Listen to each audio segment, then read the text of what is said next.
Welcome back, ladies and gentlemen. Our first topic is that we are going to shed light on the latest developments in Gaza Strip, and especially in light of the UN resolution that took place hours ago. To shed more light on this, we have the pleasure to have with us over the phone our dear guest, Dr. Monica William, Professor of Political Science. Good morning.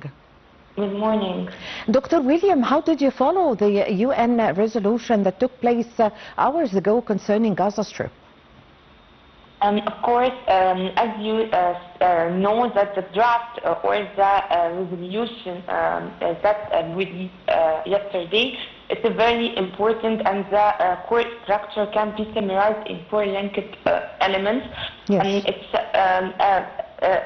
critical point for a ceasefire framework and time-bound into international role to stabilization in Gaza. The second point is authorization of the international stabilization force, which is sized in based on the resolution to 2,100 charges to internal security, border support and protection of humanitarian operation for 2 years, of course, based on and to the resolution, and established of a transitional board of peace to supervise the construction after the 2 years of this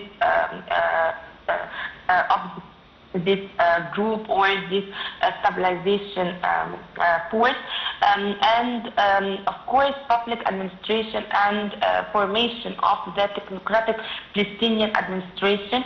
So it's a turning point from and a strategic move from United States after years of using its veto to protect Israel in Council or UN General Assembly. It's totally changed and posture that increases eroded U.S. standing in Arab world and on humanitarian level. So shifting from blocking action to authorize the political structure or political solution for Gaza post-war transition. Yes. Doctor, there are two countries that refrained from voting, Russia and Japan, saying that the resolution or the draft resolution was not clear in or accurate in some points. How did you see this?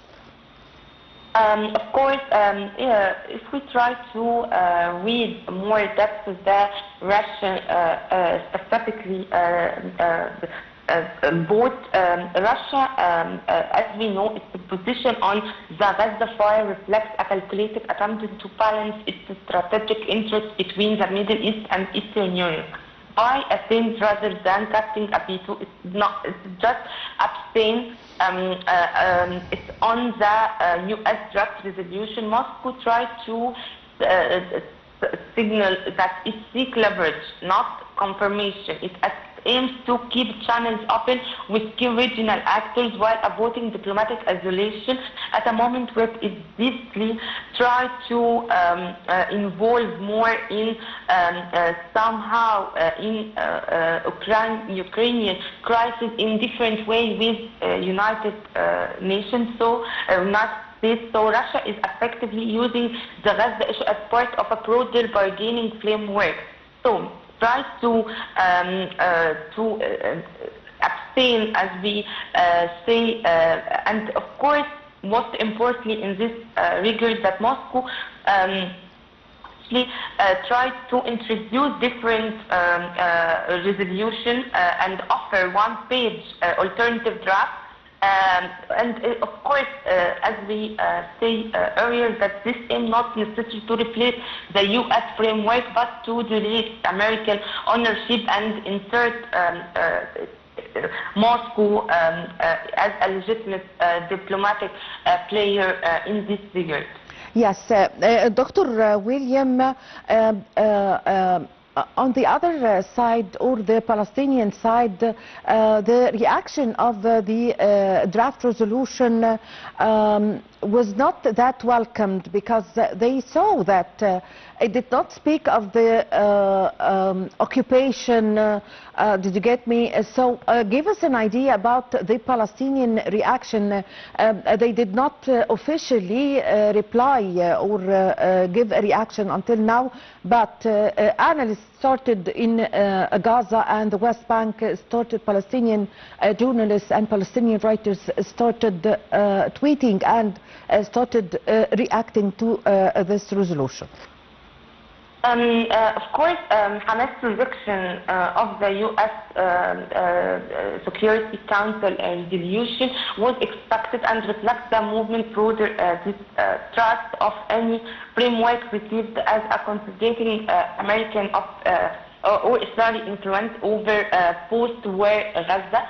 From Hamas' perspective, the resolution empowers international stabilization force and the transitional governance structure without guarantee a full Israeli withdrawal. And of course, based on the Trump plan, which is a component of 20 points, it confirms that the Israeli withdrawal and full Israeli withdrawal from the Gaza Strip, and this recognizing Hamas negotiating party. Moreover, given Trump and United States long-standing alignment with Israel, Hamas views the plan as an attempt to reshape Gaza political landscape in a way that marginalizes the movement and imposes external security arrangements. So this rejection or concern, at least, it underscores the depth of the political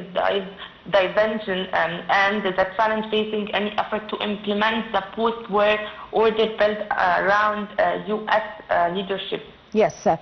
Also, Doctor, the draft resolution also abided by or stressed on the importance of the implementation of the Trump plan concerning Gaza and the implementation of the ceasefire, stressing on this point. How did you read this? Of course, it's part of U.S. It's part of Trump plan. Yes, it's a very important point from the Trump plan. Actually, the formation of this force is very important as we try to the role of this. It's a peacekeeping to the internal security and to try to enforce the security inside the Strip, not to part of disarmament process. And it's a very important approach from Arab and Europe perspective. It's not for disarmament at all. It's only for try to peacekeeping and perceive peace inside the Strip and inside Gaza, of course. Yes, I thank you very much for your time. Thank you for your valuable information. Dr. Monica William, Professor of Political Science, thank you very much for joining us over the phone. Ladies and gentlemen, a short break and I'm going to be back with you.